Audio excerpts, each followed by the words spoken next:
کے مقدمے کرنے ہیں.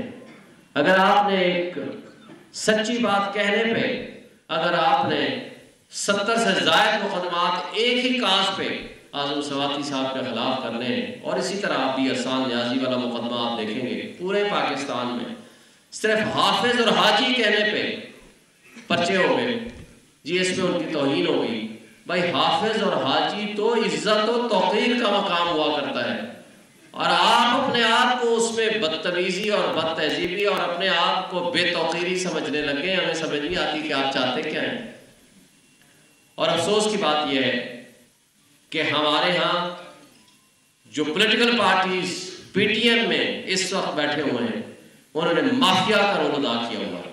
جس طرح مافیا زبردستی دھونس دھاندلی کے ذریعے بدماشی کے ذریعے عدلیہ کو بھی دھمکیاں دیتے ہیں، اداروں کو بھی دھمکیاں دیتے ہیں، اور اس کے ساتھ ساتھ انہوں نے کوئی چیز اخلاقیات، قانون، قاعدہ، کانسٹیٹیوشن کوئی پروویژن کی نہ خیال ہے، نہ احتیاط ہے، نہ اس کے لیے وہ اپنے آپ کو اس قابل سمجھتے ہیں، وہ اپنے آپ کو ان چیزوں سے بری و ذمہ سمجھتے ہیں.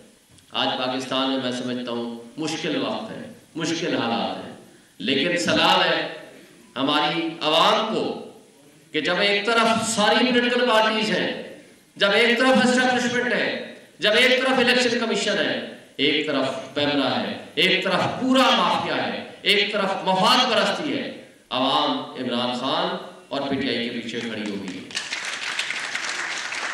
اور یہ وہ ڈیفائننگ مومنٹ ہے کہ آج جس طرح عوام کو شعور دیا ہے عمران خان صاحب اور پی ٹی آئی نے، میں سمجھتا ہوں کہ جو ان کی حرکتیں تھیں اور جس طرح یہ ایکسپوز ہوئے ہیں، آج وہ نہ 70s کا زمانہ ہے، نہ 60s کا زمانہ ہے، نہ 80s کا، نہ 90s کا زمانہ ہے. آج 2023 ہے. ہر شخص کے پاس وہ فیسلٹی اور وہ انفارمیشن اویلیبل ہے کہ جو اس زمانے میں نہیں تھی. اور آج آپ دیکھیں گے اگر آپ ماضی کے جھروکوں میں جاؤ تو کیا ہوا. علامہ اقبال کے بعد قائد اعظم محمد علی جناح جب کامیاب ہوئے اور یہ ملک ہمیں دیا تو ان کو جس طرح ان کے ساتھ ہوا، ایمبولینسز دونوں خراب ہو گئیں اور وہ اس دنیا سے رخصت ہو گئے. اس کے بعد لیاقت علی خان کا مرڈر ہوتا ہے. لیاقت علی خان کو گولی مارنے والے کو گولی مار دی جاتی ہے تاکہ ثبوت مٹا دیے جائیں، جو آج جے آئی ٹی کا حشر ہو رہا ہے. پھر اس کے بعد مولوی تمیز الدین کیس آتا ہے. ملٹری، سول بیوروکریسی اور سو کارڈ اس زمانے کے جو لیڈرز تھے ان کا آپس میں گٹھ جوڑ ہوتا ہے. پھر اس کے ساتھ جوڈیشری شامل ہو جاتی ہے، اور اس کے بعد مولوی تمیز الدین، آج بھی 2 مولوی تمیز الدین سپریم کورٹ کے سامنے کھڑے ہیں، یعنی اسپیکرز. اس وقت جب مولوی تمیز الدین کورٹ میں جاتا ہے تو نظریہ ضرورت ایجاد ہوتا ہے، اور اس نظریہ ضرورت کی بقا کے ساتھ ساتھ آج تک ہم خوار ہو رہے ہیں. اور اس کے بعد 1956 میں انڈیا نے 1950 میں اپنا آئین بنایا، ہم نے 56 میں بنایا، 58 میں اس کو ایپروگیٹ کر دیا گیا اور مارشل لا لگ گیا. اور 62 میں نیا کانسٹیٹیوشن آیا، وہ بھی صدارتی غلط قسم کا کانسٹیٹیوشن تھا، اور 65 کے الیکشن میں دھاندلی کر کے محترمہ فاطمہ جناح کو غدار ڈکلیئر کر کے اور ہم نے ان کو الیکشن ہرا دیا. اور اس کے بعد ان کی شہادت کی گئی، ان کو قتل کیا گیا، جو کہ سبسیکوینٹلی وہ سب نے اس کو بتایا، اور شریف الدین پیرزادہ نے اپنے لاسٹ انٹرویو میں اس نے خود اس کی تفصیل بیان کی.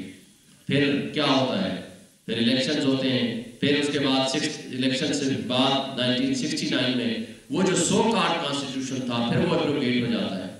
پھر 70 کے الیکشن ہوتے ہیں، 168 کی سیٹوں والے شیخ مجیب الرحمان کو انکار کر دیا جاتا ہے کہ آپ کو اقتدار نہیں دیں گے، 86 والے کو دیں گے. خدا نہ خواستہ پھر کیا ہوا، وہ ایسٹ پاکستان آپ سے الگ ہو گیا. پھر 73 کا کانسٹیٹیوشن بنتا ہے، اس کو 4-5 سال نہیں گزرتے 77 میں پھر مارشل لا آ جاتا ہے، اور اس کے بعد پھر پرویز مشرف کا مارشل لا آ جاتا ہے. اور وہ جو ہم نے 2007 میں تحریک چلائی تھی ہم کامیاب ہوئے تھے، لیکن میں سمجھتا ہوں اس سے زیادہ ڈیفیکلٹ پوزیشن آج ہے. اس وقت وہ ایکسپوز تھے، انہوں نے مارشل لا لگایا ہوا تھا، انہوں نے آئین کو معطل کیا ہوا تھا. آج ایکچولی آئین معطل ہے.